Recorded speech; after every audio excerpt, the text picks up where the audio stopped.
Hi and welcome to Armchair Pundits. Today we have Leon. Hello. And we have a new voice for you all to listen to today. We have Daryl. Hey. It's been a busy week since our last show. NBA finals have finished in a way that we didn't think it was going to finish.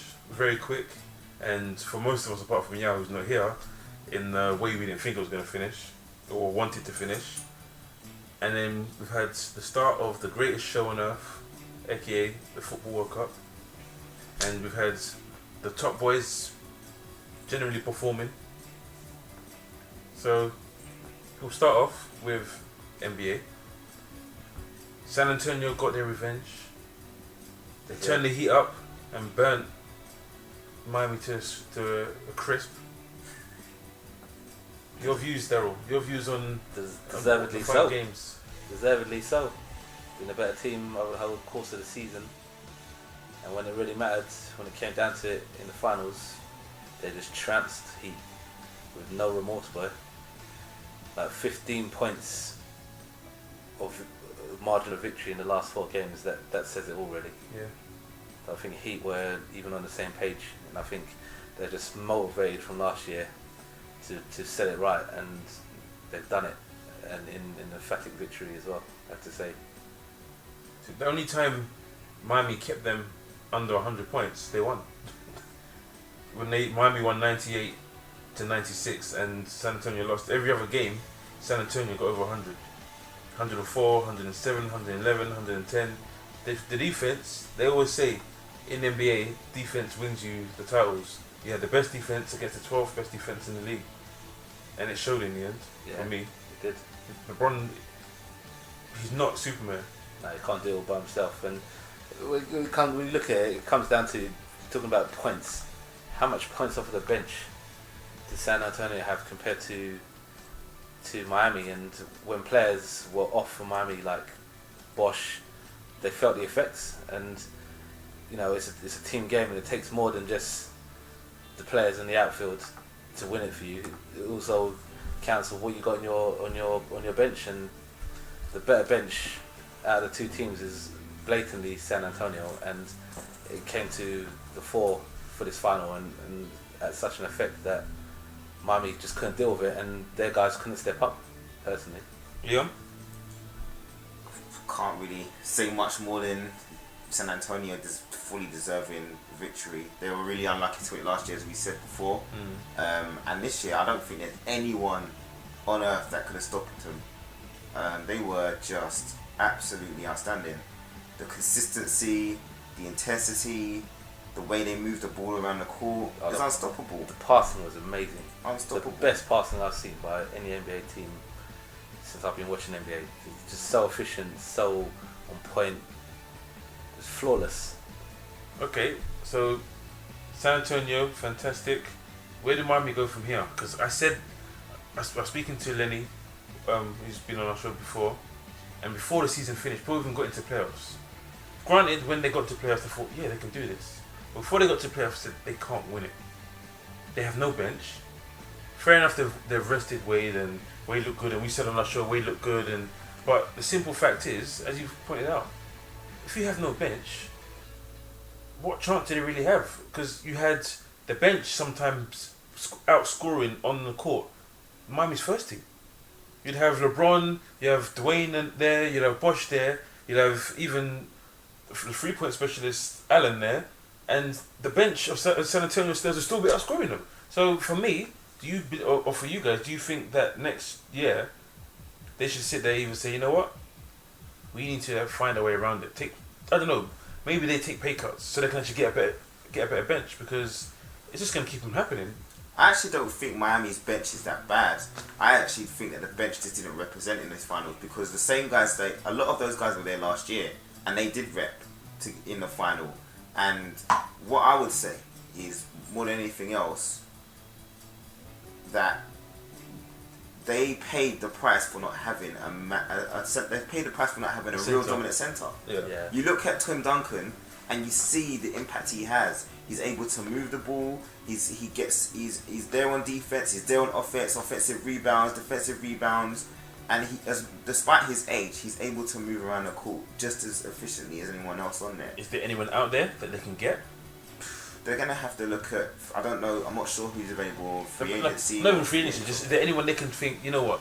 And obviously, apart from these stars of certain teams, is there anyone out there that you think is tradable? That they're gonna have to lose one of their key cogs. So it's like, what do you lose? Batier's that's leaving. the key, isn't it? Really? Batier's retiring, so he's gone. Some of the other bench fodder can probably they're sucking up money. They can probably afford to go. Maybe so, but is there anyone that's cheap enough, that's talented enough for them to get realistically? Well, like James said, I think you're gonna have to look at those players and gonna have to speak to them and say, look, take a pay cut. Take a pay cut. If you want to achieve, put your 5, 6, 7 that they said. Yeah, they don't have to now. Most of those guys have 2 rings, so the goal is different for me. For you, but they said from the beginning, we don't want 1, we don't want 2, we want 3, we want 4, we want 5. I hear that, and it's still possible. It's fine saying that now, but the bottom line is, are they willing to sacrifice money? Because it's easy for you to say to LeBron and to Wade, who've earned God knows how much millions and earn probably more money outside of the NBA than they do in it.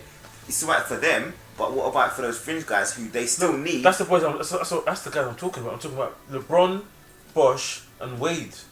Lower their money. That's what's draining the club. Or the franchise they say in America. That's draining. Take a little pay cut. Well, allow us to bring some guys in to actually help you. But it was Klinsmann that raised a interesting point about why does the NBA reward older guys more money rather than them getting less money? Because in most other sports, older guys start to get less money because they've earned so much over time and they're no longer effective. And Mike Wilbon tried to chase him out of town because of it. Because so he doesn't know anything. He doesn't know anything. But it's a valid point almost. Someone like Tim Duncan, you can't say that because he's still so good despite his age. Yeah, and you know, but he doesn't have to for the whole. But he doesn't have to keep getting more money. No, he doesn't. That's the thing for me. Okay, you're really good, but you don't have to keep getting more money. You don't have to keep getting more money because of it. Because you've got 2 years left possibly. It's a different game now though for these guys. They're looking at the money first, rings second.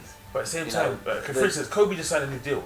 Where is Kobe going? If you say, Kobe, I'm not giving you that extra money, realistically, where is he going? They'll be takers still. I'll be honest, there wouldn't be that many. There wouldn't be. They'll be takers because he brings more than just Kobe on the court. He brings. But he brings a lot of baggage with him. Let's be honest, he does. He does. You have to play for Kobe. And it won't be his team as well. Yeah, so true. The Lakers are his team. So he stays there until he retires, basically.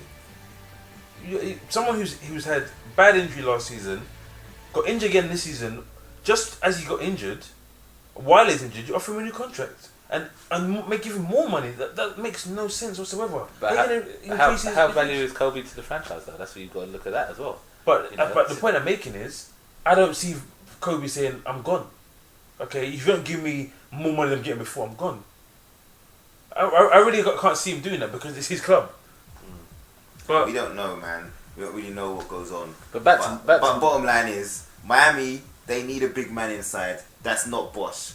Bosh is, on his day, he can be as good as anyone in that position, playing as a power forward / centre. But he does it in certain moments. But he doesn't see. He can get. He's not dominant. That's what it is. He's not dominant. No, he's not dominant. He's not a dominant player. And you see, he has improved his perimeter shooting. Yeah, that's all well and good. But when you need someone to get nitty gritty to be able to stop a man like Tim Duncan, they don't have it. When Roy Hibbert is actually playing well, he's very difficult to stop. And Miami had problems with him when he played. But it's when he's having an off day, that's when I think Indiana suffered. That's the problem. If they had a Roy Hibbert, you say to Roy Hibbert, you're not here to score. That's what he was getting criticised for. He was still getting his blocks, but he wasn't getting any points. They need a Roy Hibbert where you can say, don't worry about scoring. Yeah.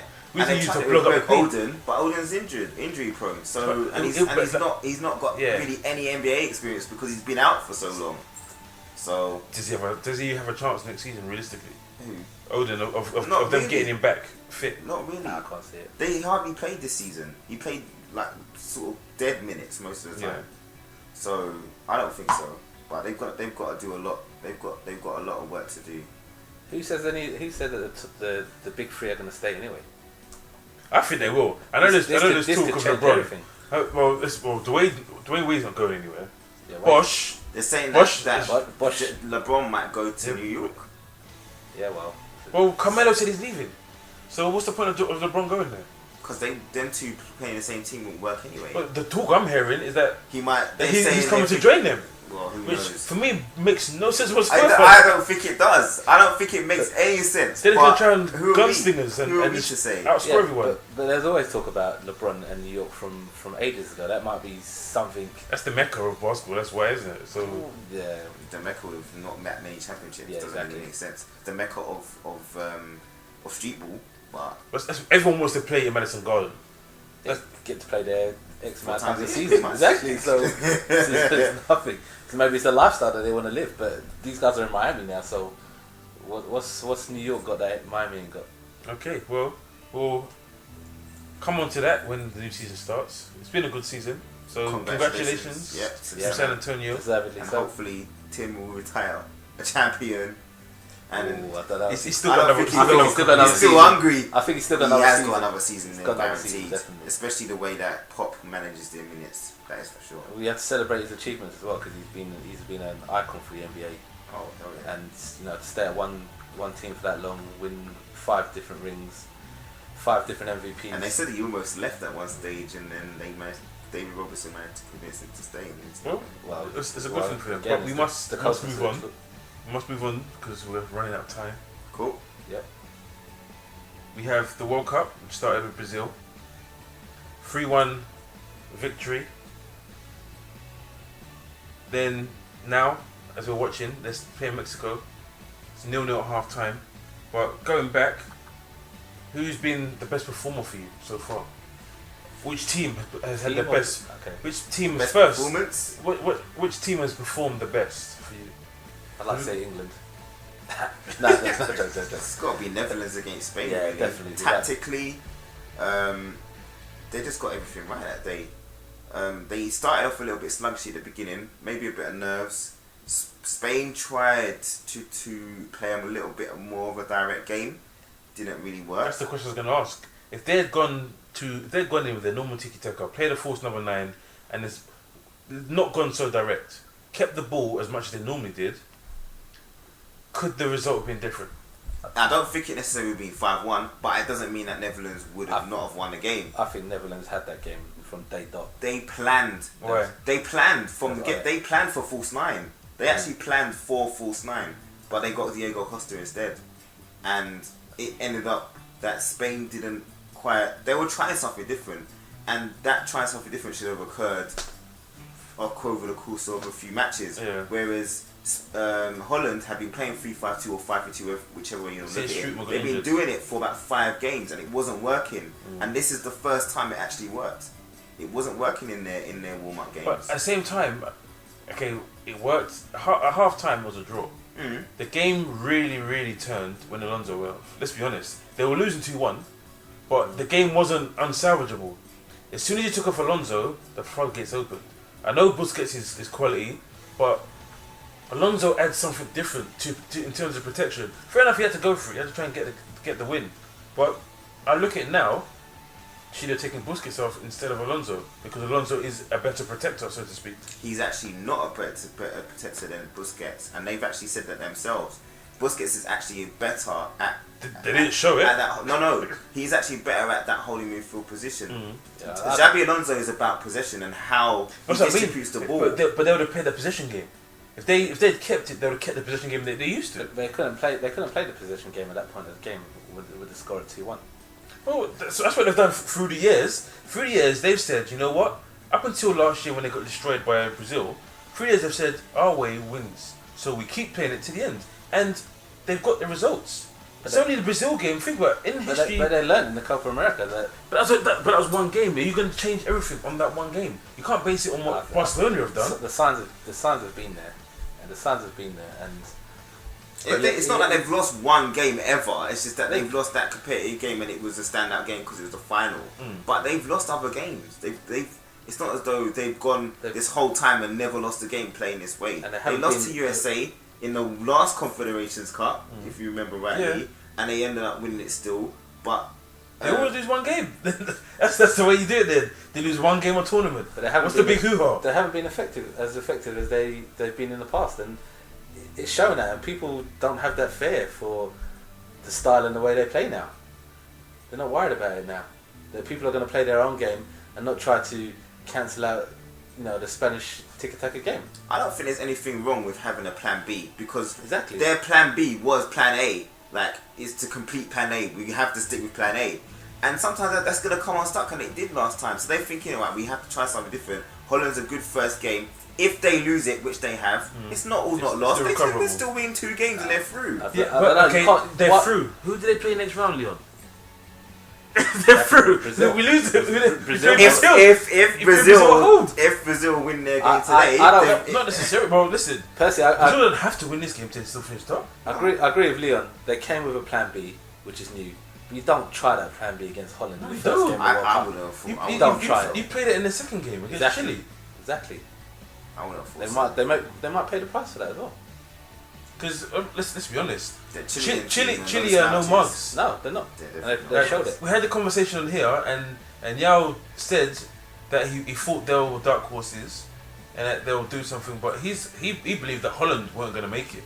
He said that Spain would top it, Chile would come I second. think I agree with him. You did, and I said to you, listen, you can't count out Holland, no, because I had a Can't feeling- count out Holland, but but it's I had a a feeling it's about defensive Holland this names year. though, because we didn't know the defenders' names. They were playing, but that's the good thing for Holland. That's the thing. Because I mean, every big tournament, Yeah. it's all about names and players and who's going to do this, that, and the other.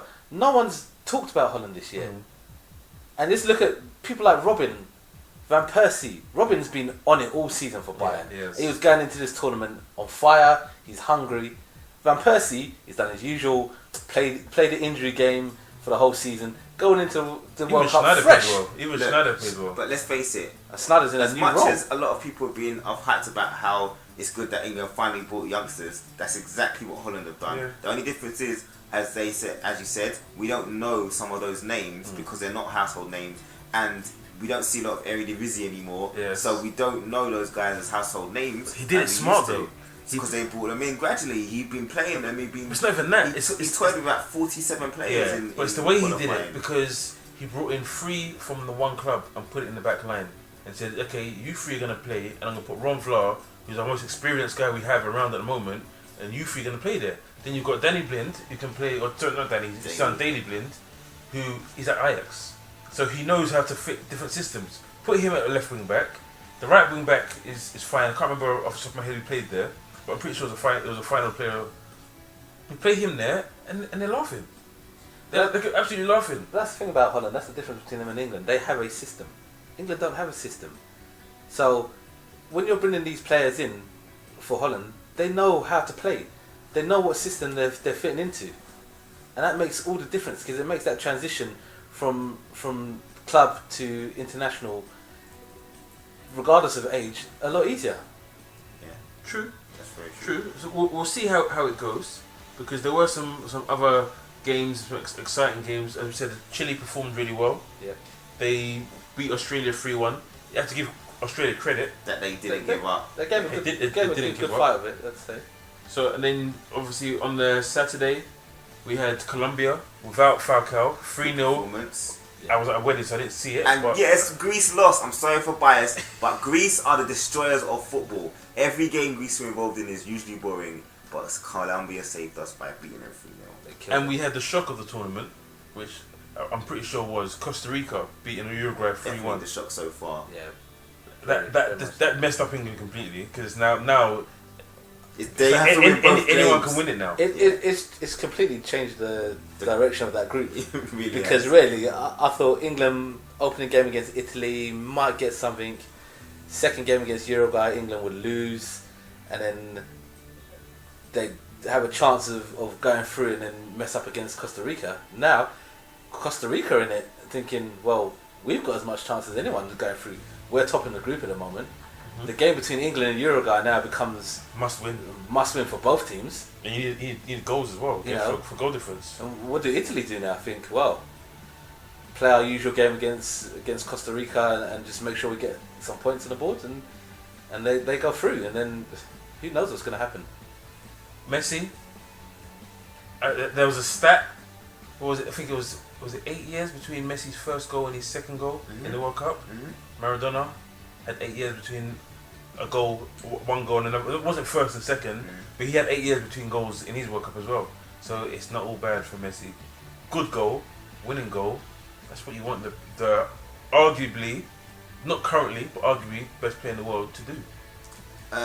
Argentina started off with a questionable starting lineup. No Higuain, and for me, he had a slight injury. That's why he didn't start. Fair enough. They had a slight injury, so if knowing that information, it changes a little bit. But when they brought him on, it made all the difference. Yeah, Messi then had two people who could distract the other defenders to allow some space. And once he got that space, he exploited it to the fullest. I just think Argentina went into that game, first game of the tournament, like you should do, saying, let's be efficient, let's win. Simple as that. Get the 3 points on the board, go from there, kick on from there. Messi wasn't electric in the first half, but came out the goods when it needed, and that's what you need. That's all you need, really. You look at how the tournaments go. Generally, does the best starter win the World Cup? Nope. Usually they get knocked out in the Germany, quarterfinals. the last 4 tournaments, I think it's the 5th tournament in a row, or the 4th tournament in a row, where they scored 4 goals in the first game. Yeah. Have they won any of those tournaments? No, they haven't. No. So, a lot of people were saying, Argentina didn't look great. It doesn't Italy matter. never looks great. Just make and the way. Gets through Build up somehow. slowly. Italy never looked great through the whole tournament.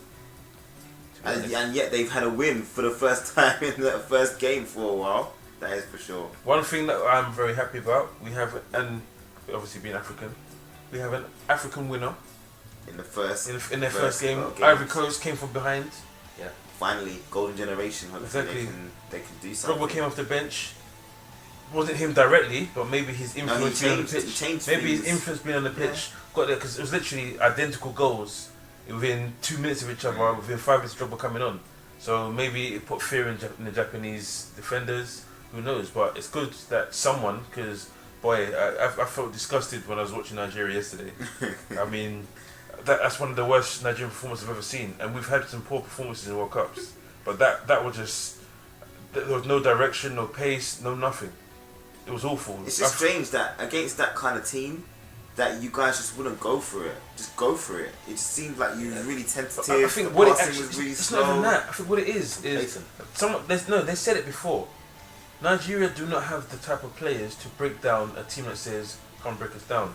If a team, we may score. I've said it's the same thing. I don't think we will score. I didn't think we were going to score. After watching the friendlies, I thought we might never score this World Cup. But the difference might be now. We're playing against Argentina and Bosnia, Herzegovina. We'll probably lose those games, but we'll probably look better because we're gonna use our pace. We'll have more space, but we'll probably end up losing it. So what's happened then? Nigeria had those type of players before to unlock stuff and had magic. What's happened? I'm not sure what's happened to our guys that play in the hole. Wingate should have started. When he came on, it changed. But I don't know. I think probably form. Was Obi Mikel almost an attacking-ish midfielder when he was 19? He went to Germany, when he was 18, 19. Until he went to Chelsea. Ruined him. It feels like yesterday Nigeria were like a European team. But listen, if you watch the whole show, Mikel said that. He said we've adopted the European philosophy. So things are a bit different now. I was like, I don't know. We'll have to wait and see. So what I did see wasn't very pleasing on the eye. So that is for damn sure. The less I don't want to, because I'm going to get heated here now. In terms of the World Cup, France. It's the worst game of the World Cup so far, and definitely we just hope that that's a shame that it was Nigeria. It's the last one. Yeah. So France came up, 3 goals.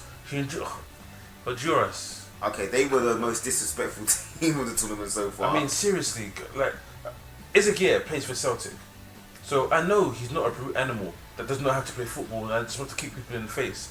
But there was one point where he literally tried to scrape his foot from face down to toe. And you think to yourself, but you play in a league that is respectable to a degree. But you can't do that nonsense. And more because you're playing for your country now, you're becoming, let me not offend them, but you're playing like you do not have any common sense. Maybe that was their game plan. Maybe the game plan was to go in there and get players sent off. First game, we know that France usually starts slow. First game, go in there and bully them, rough them up. But there's a try to get something out of it. borderline. Because the referee was They very went generous. over it many The times. referee was Cost generous to give them only red card, and the red card was for 2 yellows. There could have been. There's probably got 4 or 5 straight reds in that game. Yeah, definitely. I think I don't know what their game plan was really. To be honest, roughing them up, fine. You can get under French team's skin sometimes, but it was just over the top. Everything about that performance was over the top, and France ended up having a comfortable win, 3-0. I think it's helped France. It gives them that kind huge of confidence. Yeah, getting that kind of start, kind of really aggressive start for them. Because you lose Ribéry, who's your star player, and then you replace him with Griezmann, who's potential to be a star of the future. That's the kind of. But the one thing we said about France before the tournament, we said a lot of their squad is very equal. Yeah. Like there's a lot of players, apart from maybe Benzema and Lloris, everyone else, and Pogba obviously. Yeah. Pogba is their guy. But everybody else, if you said Debussy, Sanya's playing, could he really moan? No. If you said Mangala, you're playing instead of Sacco, he can't moan. Koscielny, same thing. So to the Varane. So you look at it, a lot of their players are very, very equal in probably how talented they are. So really, they could be dangerous because they have competition for places within their team. One thing on that match I'd like to pick up on, goal line technology. Yeah. What was the fuss? No fuss. It worked. No, it's not the fine. fuss. No, listen. My argument with it is it worked, but you've seen it in the Premier League. All you need to see is the ball over the line. We didn't need to see it hit the post and then them say not a goal and then wait a few seconds and then go over the line. We didn't need to see that. All you needed to see was over the goal line. It was a goal. That's all you need to see. That's where the confusion came. But that might have... There's two different for the replay periods on of play. screens, someone has to operate that. But okay, it's 2 different periods of play. But do you need to see if there is a goal? Do you need to see the one that says no goal? You don't. Everyone knew which part of the ball we were talking about. You don't need to. So that was the ball hit the post and it hit the goalie and went in. But so you don't need to see that. Though. It's not like they showed the shot from when it left his foot all the way to it hitting the post. It just said post, not a goal, and then it showed the bit where it went in. I actually don't think it was a big deal. It went away. That was the thing. It said post, no goal, and then there was probably like 20-second pause. Where the fans were like, "Oh, it's not." It wasn't that long, James. It felt that way. 20 seconds, James. For me, it shows that the technology works. Yeah, it works. It was a goal, and that's what you want. Exactly. Bottom line is, it was a goal, and it worked. And people were making a big fuss over this thing. Someone had to operate it, and it's probably the first time, and it's actually a really good test. Yeah. Now they know. Okay, let's make sure we don't do it twice, or make sure when we're showing it, we just show the part that was a goal or wasn't a goal. But it also showed that the technology was quick enough to work out the first one hadn't crossed the line, but the second one has. We didn't know at first, and then the referee got the buzzer in his ear to say it was a goal, and then they showed it to the stadium, yeah. and that's why the fans were like, "Oh no!" I was like, "What are you talking about? That's not the bit that he's talking about." Exactly. I just thought it was an unnecessary hype. I thought it was good that it worked. I think the refereeing decisions that has some. Definitely contentious moments in this World Cup. Refereeing decisions. Yeah. Some a few offside goals that should have gone in. That should have stood. Mexico too. In the last game. Well, thankfully, it didn't cost them. Thankfully, they got the goal and they won the game. But could it cost them on goal difference? Because that could have been a 3-0 victory, and they could go out on goal difference now. What about Brazil against Costa Rica? How much of an effect did that have? Oh, Croatia, you mean? Croatia, I mean, yeah, sorry. Well, it wasn't a penalty. Fred said he felt a touch, and he was I couldn't get the ball, so I fell. Wow. There's been some dodgy penalty decisions. Before we go, we'll probably talk 2 minutes, maybe a minute.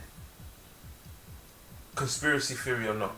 A lot of people believe, or we could do another show on this. I'm not sure. A lot of people believe that there probably was a bit of a fix in it because of the riots. Brazil had to win that game.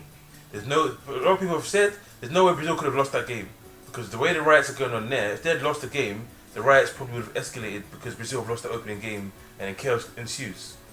Do you think that's just completely outlandish, or do you think outlandish, man? There's always going to be conspiracy theories. You can make a conspiracy out of everything. It's football. Football is a strange game, and if you're that referee, and you've got 69,000 fans in Brazil in the home country You're in the gonna World panic. Cup, you're gonna panic. These things And he happen. panicked. And I think one of the big things they raised was they said that the referee didn't speak a word of English, so he was communicating to them in Japanese, and they were like, "Why is this ref in this game when he cannot speak a word of English?" That was a bit strange because you had, I think, one of the other games the next day had the Champions League referee.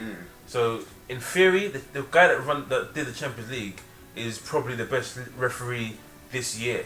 But So then he might do the final for we know. But give him the first game. I suppose that's Give him the the first game. conspiracy then. Why was that refereeing that match in the But that's first the point I'm place? making, because a lot of people also said you won't remember that guy in 2 weeks' time. But you tell the best referee in the world that currently to referee that game, he gets remembered. Yeah, I don't know this Japanese referee's name. And exactly, you don't know his name, and we're probably never But I gonna hear him guarantee again. if you- I've seen him ref before. It's not his first World I've Cup. seen him ref. But if he was, if you're right, if he was a European ref, who we know pretty much the names of most of them, It may have not been as easy, No. but that will probably run on and maybe come onto there through the tournament. But it's the end of the show. I'd like to thank you, Daryl, for your visit today. first appearance, hopefully not the last. Definitely not. Be back. Thank you once again, Leon. No problem at all, mate. No problem. And most importantly, I'd like to thank you listeners. Keep on listening. Keep on giving me the new ideas and your comments. A lot of you give me comments on how we can possibly improve the show, what we can do differently. I value what everyone says and your views, and we'll keep on talking about them. So, take care. I'd like to hear from you soon. Bye. Till next time.